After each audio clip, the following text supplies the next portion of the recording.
Hi everybody and welcome back to my channel. And in this video I'm going to share with you my trade recap for the two trades that I took this morning in the London session. Now these trades were both nice winning trades and I've managed to finish up 4% on my account today. So let's dive onto the charts.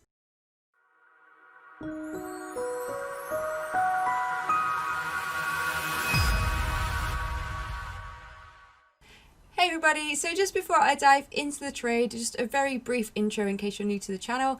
I trade a really small account, I trade Forex, and I'm basically using this as a learning journey, working on consistency and percentages over currency. So if you're wondering why I am either making or losing a really small amount, it is part of my plan at the moment to build my consistency before I then go on to the next stage of my journey trading Forex. So just going on to my account history here in my broker, and you can see I technically took 3 trades today, although the first one was actually a breakout trade, so basically a break-even trade, as the trade went against me, but then I got back in from a positive sign.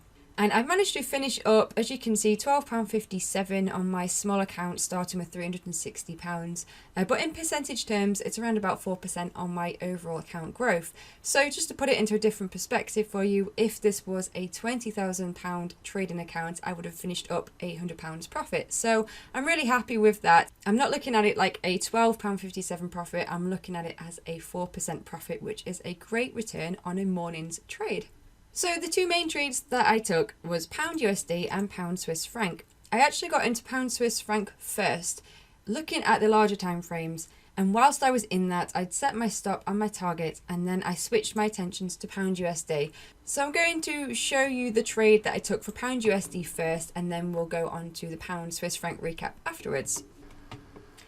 So first of all, for pound USD, I looked onto the larger time frames, which is where I do my main analysis, before I drop down into the faster time frames where I usually execute for a scalp trade. And looking here on the 1 hourly chart, we've been working around quite a choppy market. These areas of grey here represent market structure on the 4 hourly chart, and they just represent certain zones that I think they might see trading opportunities in between those places. So looking on the hourly chart, I could see that we had this big spike up, and as fast as it went up, it also came back down. We've been consolidating here, moving sideways, and I had actually drawn out these two red lines representing the high and the low of this range. And I was looking for a break of this range, although I did have a bias to the downside. Just going from the general larger time frame perspective, we've been in this uptrend, we've been consolidating and gradually making lower highs and lower lows. So overall, I was more short biased than long. I watched the 7 o'clock hourly candle close, and as you can see, we closed a complete bearish engulfing, covering the previous hourly candle, which further confirmed the directional bias I had to go short. I was waiting for the London breakout session to really get an idea of the best entry for this trade, and looking at the 5-minute chart here, you can see that the 7:55 candle closed as well as a bearish engulfing, the same as the hourly candle. So I was looking to basically get in on the break below this point, and I was looking pretty much around about 25, which is the low of the 5-minute candle, for my entry short. For this, I was looking at using a 10 pip stop, which is just above this area of market structure here. And as per my usual plan for scalping pound USD, I was looking for a 3% win. Moving on to the 1 minute time frame, and let's just skip this through. And you can see that we did get this push down. Now, the amount of time that it took for me to press sell on my broker and the order to get executed resulted in slippage. So unfortunately, instead of the 0.25 entry I was looking for, the entry actually executed at 0.22. So I had a 3 pip slippage there, which wasn't brilliant, but I decided to just go with it and see what happened. Now, it started to come down a little bit, but as you can see, we were making moves down, but then we were closing higher. And as this candle came out, I actually got out of this trade break even. I think I had a 9p profit, but it doesn't really count. It's just a break even trade.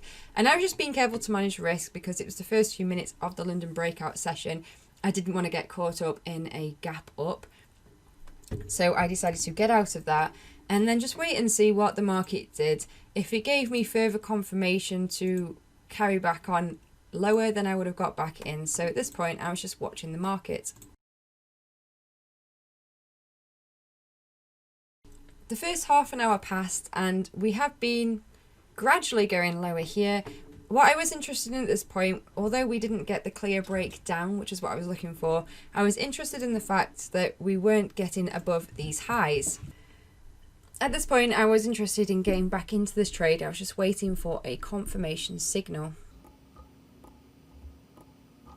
And here, as we got this push up to the previous level of structure and got this large wick rejection followed by the small doji, as we broke back down, this was when I got back into the trade. My entry here was around about 214, so it was very similar to the first entry I had, but I think I managed this quite well. In hindsight, I could have just kept my original entry. It was within my stop and I could still be in that, but I'm glad that I got out and then got back in, because I just feel like it's a better way of managing my account, managing the risk on my account, to try to reduce any unnecessary losers. So I was back into this trade here, and from when I got in, as you can see, we just had some really nice candles down. As we got 1% in profit, I reduced my stop to break even, but at this point it was looking quite good to continue on to my 3% target. And about 7 minutes after I got into this trade, we hit my 3% target, so it was a really nice winner. It did carry on a little bit further down, so I could have got 4%, but I'm not bothered because that wasn't my plan. And then we started to get the push back up. So that was trade number 1 on pound USD. Once I was out of pound USD, I then switched my attention to pound Swiss franc. So let's have a look at that trade. Pound Swiss franc was looking a little bit similar to pound USD. We'd been in this downtrend, we'd had a pullback up, and then we were looking to be consolidating here on the hourly, which is where I was interested in getting short. I'd highlighted this area of consolidation and noticed that the closing 7 o'clock candle on the hourly chart was a nice bearish engulfing candle, so that's a really nice confirmation for an entry lower. From this, I was then looking for the best entry to get short. Now, I did this a little bit differently to pound USD. Pound USD, I was using my entries and my plan on the 1 minute time frame scalping. For pound Swiss franc, I was actually using the 15 and the 30 minute chart here, so it's a little bit different. And once I noticed that we had the bearish engulfing on the hourly chart, I dropped to the 30 minute chart, and we had this really nice pattern where we'd had the green candle up, big green doji, big red candle down, which is a really nice sign for weakness and strength to the downside.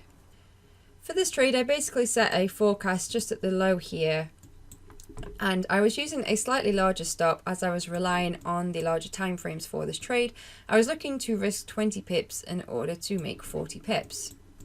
Dropping onto the 1 minute time frame just to show you the timing here. So this is 7:57, 58, 59, 8 o'clock. So at 8 o'clock, we were just around the bottom of this consolidation, and as price dropped down, 8:01 was when my order was executed here.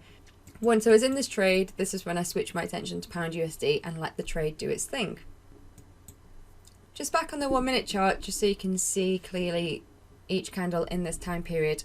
This was about the point that I switched my attention to pound Swiss franc after winning 3% on pound USD. And at this point I saw that we were nicely in profit. I brought my stop down to break even, so it wasn't going to be a losing trade even if it turned against me. But the problem I had at this point was that I was really close to my target. You wouldn't think that would be a problem, would you? But at this point, after making 3% on pound USD, and I saw this and I knew on the larger time frames that it was looking good, I decided to bring my stop down from 2% to 3%, which was around about here at 57.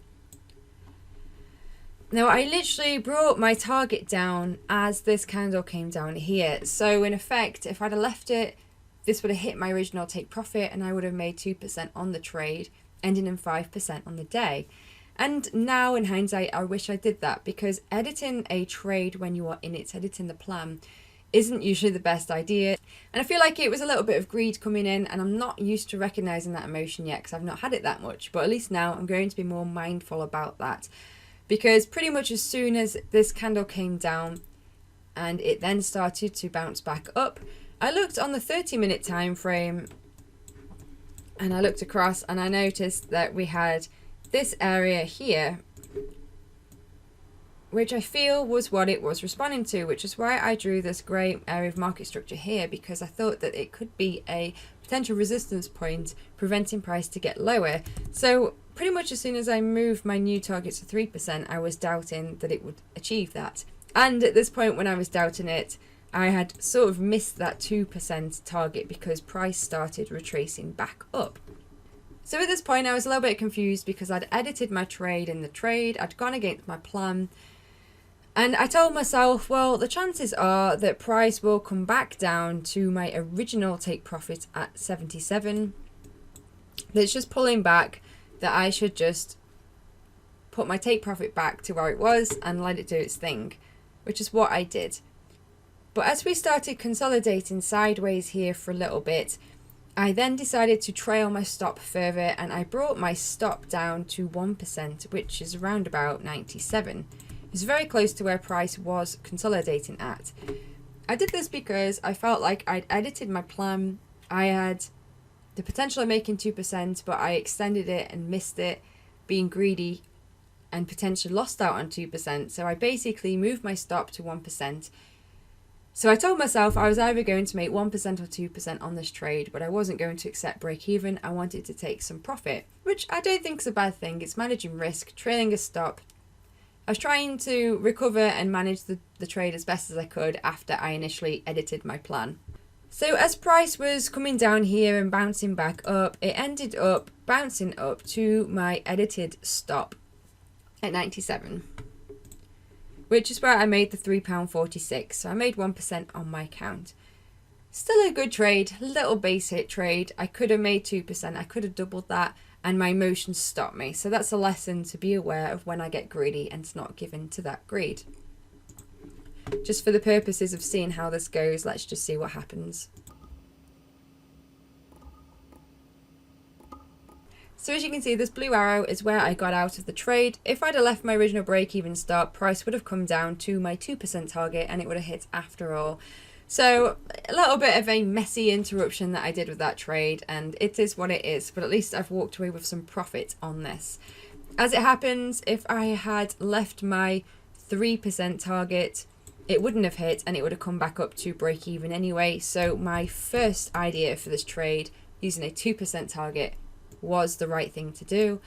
I got 1% out of this. I'm still happy. I'm finishing 4% on the day, so it's been a really good day as far as I'm concerned. But as always with trading, there is always a lesson. There's never a perfect day, or at least I don't think there is, because I think there's always somewhere that you can do better. If it's not cutting losers, it's letting winners run, it's managing the risk. There's always something to take away from trading. But I'm really happy to be finishing up 4% today. I hope you've enjoyed this recap. If you've got any questions or comments, do leave them below. And if you have enjoyed it, hit the like button and subscribe for more videos. And I'll catch you in the next one. Thanks, guys. Bye.